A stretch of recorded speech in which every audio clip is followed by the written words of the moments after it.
Hello friends, एक बार फिर हम आपके लिए इंग्लिश ग्रामर का इंपॉर्टेंट नॉलेज लेकर आए हैं। आज की जो हमारी क्लास होगी उसका नाम है introduction of basic English part second, जिसमें हम क्लॉज के बारे में विस्तार से जानने वाले हैं। तो चलिए स्टार्ट करते हैं। क्लॉज क्लॉज होती क्या है? क्लॉज को हिंदी में हम उपवाक्य बोलते हैं। A group of words that has its own subject and predicate and it is a part of the sentence is called clause. शब्दों का एक ऐसा समूह जिसका खुद का अपना सब्जेक्ट होता है, प्रेडिकेट होता है, साथ ही एक वाक्य या सेंटेंस का हिस्सा होता है, उसे हम क्लॉज कहते हैं। नीचे एग्जाम्पल दिया है, उससे बेटर समझ पाएंगे। If he comes here comma we shall help him. देखो इसमें दो क्लॉजेस आई हुई हैं। इफ़ ही कम्स हियर एक क्लॉज है, कॉमा के बाद बी शैल हेल्प हिम दूसरी क्लॉज है। If he comes here we shall help him, यदि वो यहाँ आता है तो हम उसकी क्या करेंगे? हम उसकी मदद करेंगे। यदि वो यहाँ आता है तो हम उसकी मदद करेंगे। इस प्रकार से इसका मीनिंग निकलता है। तो फर्स्ट वाली क्लॉज में जो इफ़ दिया हुआ है, इफ़ एक कंजक्शन है। जो कंजक्शन का काम क्या होता है?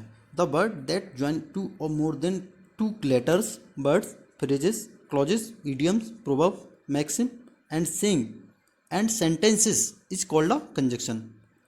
ऐसा वर्ड जो दो या दो से अधिक लेटर्स को जोड़ता है, वर्ड्स को जोड़ता है, फ्रेजेस को जोड़ता है, क्लॉजेस को जोड़ता है, इडियम्स को जोड़ता है, प्रोवर्ब्स को जोड़ता है, मैक्सिम्स को जोड़ता है, सेंटेंसेस को जोड़ता है, वाक्यों को जोड़ता है, उसे हम कंजक्शन कहते हैं।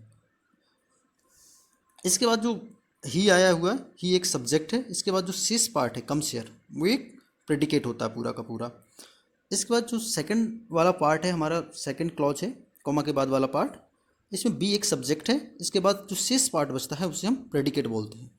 तो फर्स्ट वाली क्लॉज कंजक्शन से स्टार्ट हुई है, that's why it is a subordinate clause. और कॉमा के बाद वाली जो क्लॉज है वो विदाउट कंजक्शन आई हुई है, साथ ही इंडिपेंडेंट है वो। तो वो वाली क्लॉज, बाद वाली क्लॉज हमारी प्रिंसिपल क्लॉज हो जाती है। आई होप आप समझ रहे होंगे। नीचे और एक एग्जाम्पल दिया, उससे और समझ पाएंगे। I can not see because it is very dark. तो इसमें भी दो पार्ट्स आए हुए हैं। आई कैन नॉट सी तक एक पार्ट हो जाता है, इसके बाद फॉर बिकॉज एक कंजक्शन है, इसके बाद इट इज़ वेरी डार्क दूसरा पार्ट है। आई कैन नॉट सी एक पार्ट है, for because it is very dark दूसरा पार्ट है।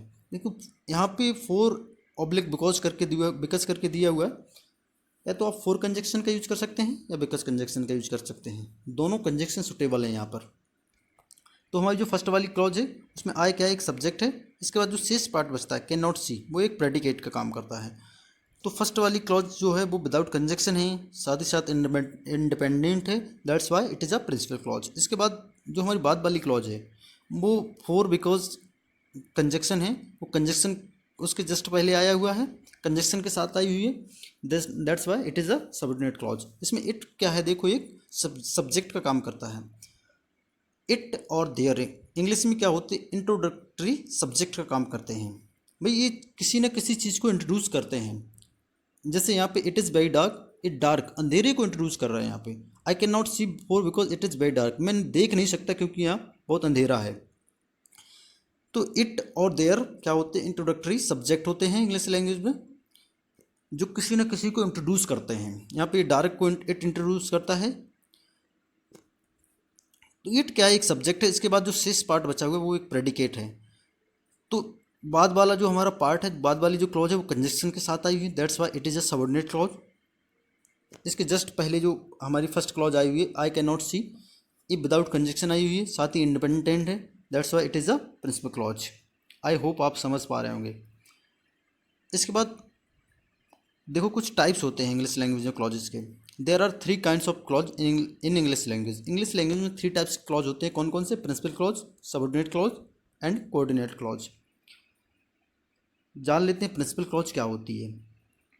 The clause that has its own complete sense and it is not dependent on any other clause for its meaning is called a principal clause.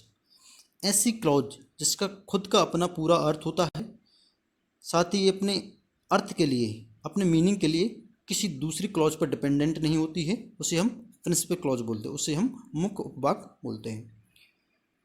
और करके दिया हुआ है the clause that does not have any conjunction is called a principal clause. या फिर ऐसी clause जो without conjunction, जिसके साथ कोई कंजक्शन नहीं आया हुआ है, उसे हम प्रिंसिपल क्लॉज कहते हैं। ऐसी क्लॉज जिसके साथ कोई कंजक्शन नहीं आता है उसे हम प्रिंसिपल क्लॉज कहते हैं। सबऑर्डिनेट क्लॉज दी है। सबऑर्डिनेट क्लॉज क्या होती है? The clause that doesn't have its own complete sense and it is dependent on principal clause for its meaning is called a subordinate clause. ऐसी क्लॉज जिसका अपना पूरा अर्थ नहीं होता है, ये अपने पूरे अर्थ को पाने के लिए प्रिंसिपल क्लॉज पर, मुख्य उपवाक्य पर निर्भर होती है, उसे हम सबऑर्डिनेट क्लॉज कहते हैं। ऐसी क्लॉज जिसका अपना पूरा अर्थ नहीं होता है, ये अपने पूरे अर्थ को पाने के लिए प्रिंसिपल क्लॉज पर डिपेंडेंट होती है, उसे हम सबऑर्डिनेट क्लॉज कहते हैं। और करके भी इसमें दिया हुआ है, the clause that start with conjunction is called a subordinate clause. ऐसी क्लॉज जो कंजक्शन से स्टार्ट होती है उसे हम सबऑर्डिनेट क्लॉज बोलते हैं। वहीं दूसरी तरफ ऐसी क्लॉज जो विदाउट कंजक्शन आए, इंडिपेंडेंट हो, उसे हम प्रिंसिपल क्लॉज बोलते हैं। ओके, उम्मीद है आप समझ पा रहे होंगे। एग्जाम्पल देख लेते हैं। I shall not let you go unless you tell me the secret. मैं आपको जाने नहीं दूंगा जब तक कि आप मुझे सीक्रेट नहीं बताते, रहस्य नहीं बताते। तो देख लेते इसमें I shall not let you go तक एक पार्ट है, एक क्लॉज है। इसके बाद अनलेस एक कंजक्शन होता है। तो unless you tell me the secret एक अनदर क्लॉज है। तो इसमें दो क्लॉजेस आई हुई जिसमें I shall not let you go without conjunction है, तो ये हमारी क्या है, एक प्रिंसिपल क्लॉज होती है। इसके बाद जो कंजक्शन से स्टार्ट हुई है unless you tell me the secret, ये क्या है, एक सबऑर्डिनेट क्लॉज है। इसमें प्रिंसिपल क्लॉज पहले आई हुई है, सबऑर्डिनेट क्लॉज बाद में आई हुई है। ओके, उम्मीद है आप समझ पा रहे होंगे। इसके बाद नेक्स्ट देख लेते हैं। If he ask me I shall tell him the fact.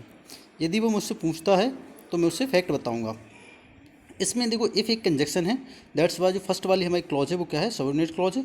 और जो कॉमा के बाद वाली जो क्लॉज है I shall tell him the fact, वो एक हमारी क्या है, प्रिंसिपल क्लॉज है, because it is without conjunction है, that's why it is a principal clause.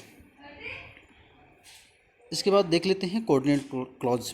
Coordinate clause क्या होती है? The clause that is similar और equivalent to another clause, principal और subordinate clause, it is called coordinate clause of the clause.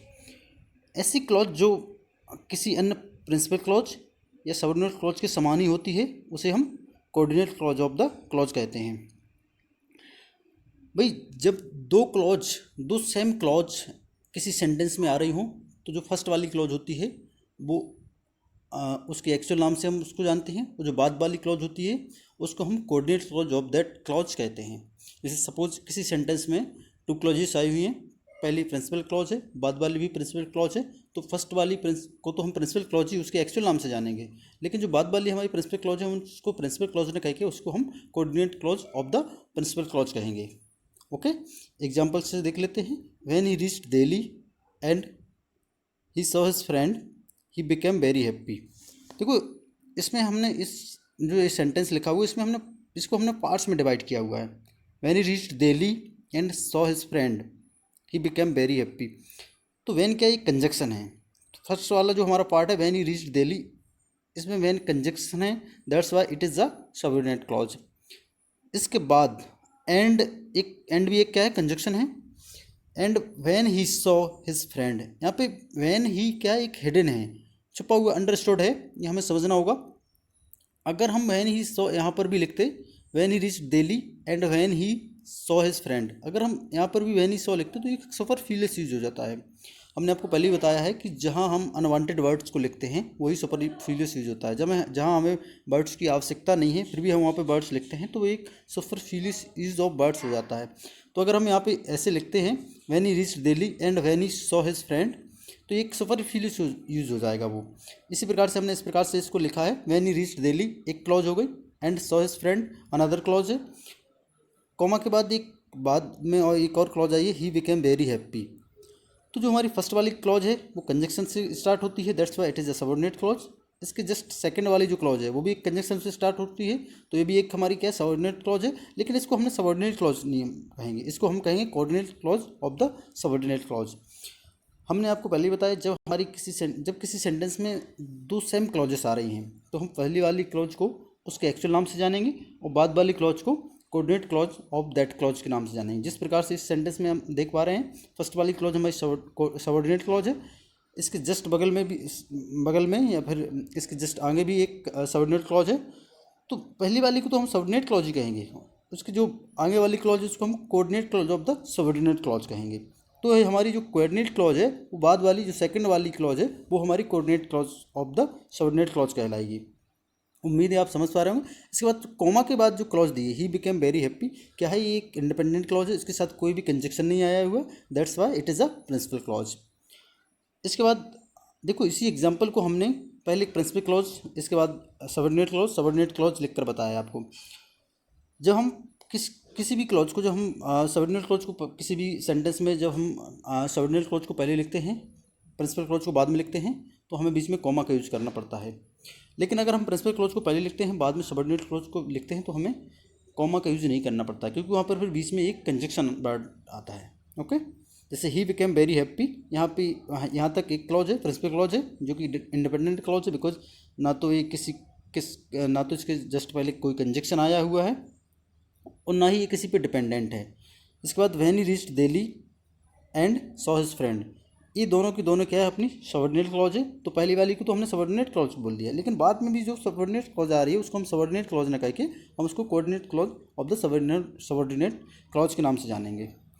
I hope आप समझ पाए होंगे दोस्तों। ये पार्ट सेकंड था इंट्रोडक्शन ऑफ बेसिक इंग्लिश का। आई होप आप सबको ये बेहतर समझ आएगा। दोस्तों आप हमें रिस्पॉन्स करते रहिए कमेंट के माध्यम से, हमें लाइक करिए, सब्सक्राइब करिए और अपने दोस्तों को शेयर करिए ताकि वो भी पूरा नॉलेज ले पाएँ। Okay, thank you.